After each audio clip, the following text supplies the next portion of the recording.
danger of AI is much greater than the danger of nuclear warheads by a lot. Mark my words, AI is far more dangerous than nukes.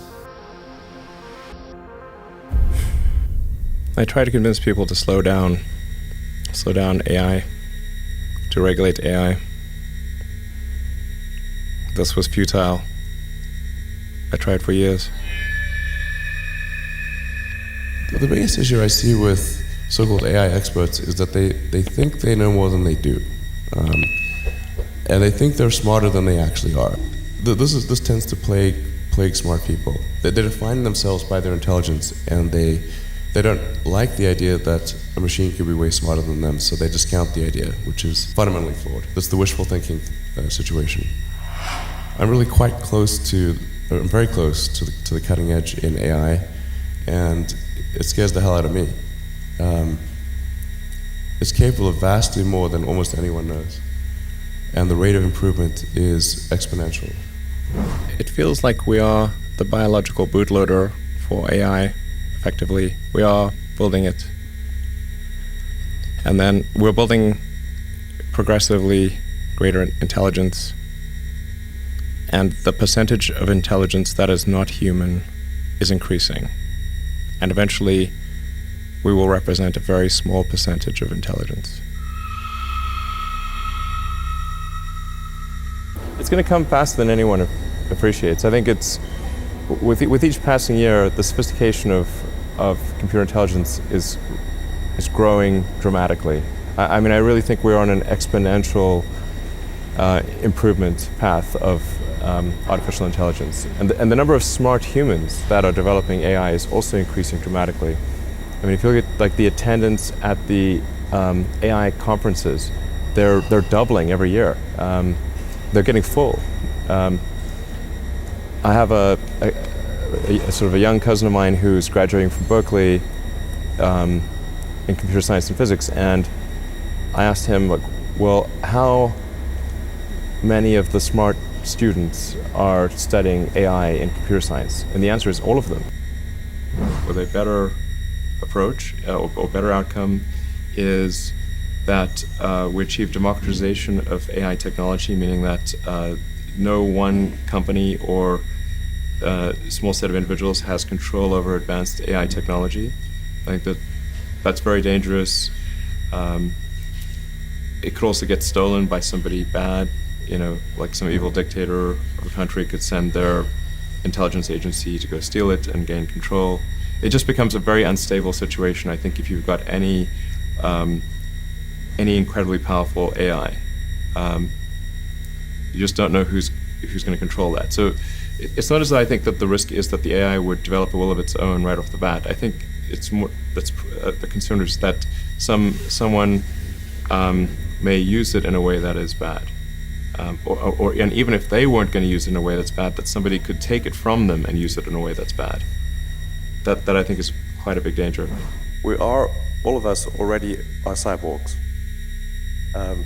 So you have a machine extension of yourself in the form of your phone and your computer and all your applications. You are already superhuman.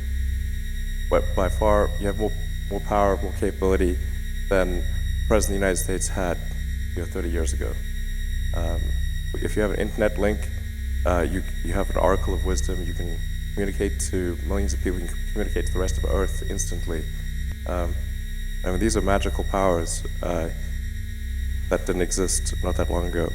So everyone is already superhuman and a cyborg.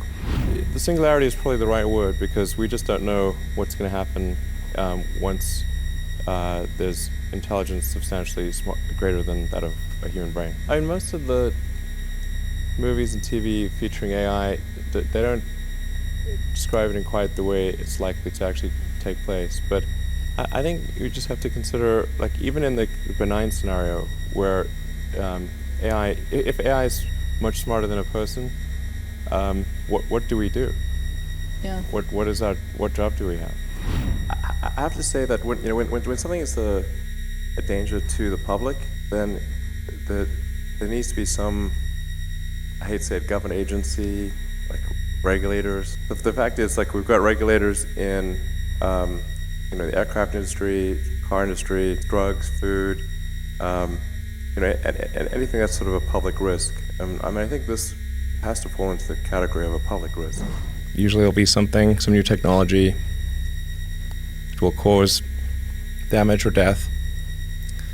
There will be an outcry. There will be an investigation. Years will pass.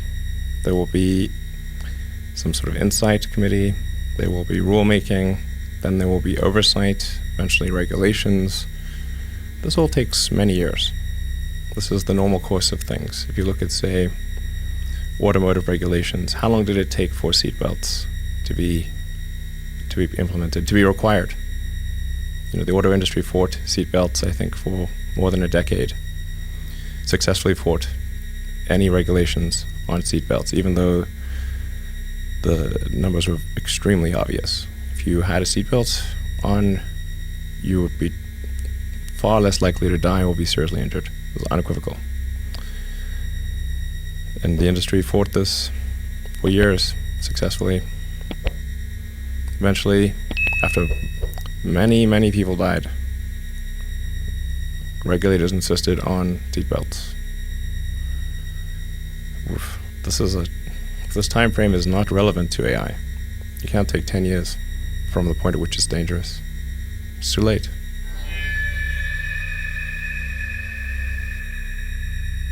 I'm not normally an advocate of regulation and oversight. I think one should generally err on the side of minimizing those things.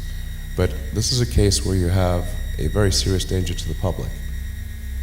And so therefore there needs to be a public body that has insight and then oversight on to confirm that everyone is developing AI safely.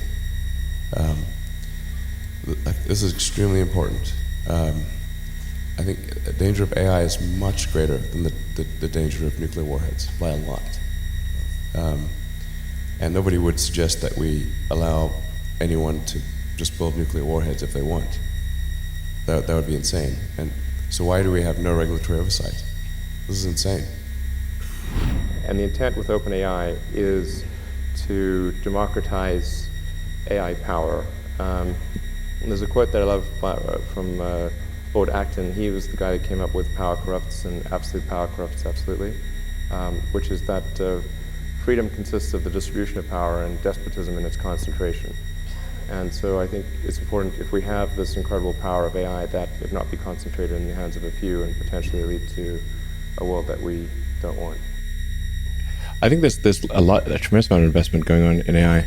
Where there's a lack of investment is in AI safety, and there should be, in my view, a government agency that oversees anything related to AI to confirm that it does not represent a public safety risk.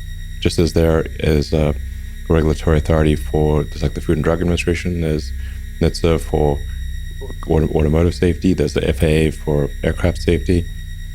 We generally come to the conclusion that it is important to have a government referee or a referee that is serving the public interest in ensuring that things are safe when there's a potential danger to the public.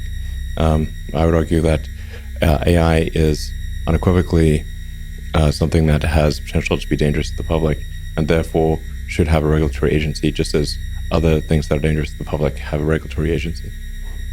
But let me tell you, the problem with this is that the government moves very slowly, and usually the way a regulatory agency comes into being is that something terrible happens. There's a huge public outcry, and years after that, there's a regulatory agency or a rule put in place. Rock, paper, scissors, shoot. I won. This is a good beginning of my plan to dominate the human race.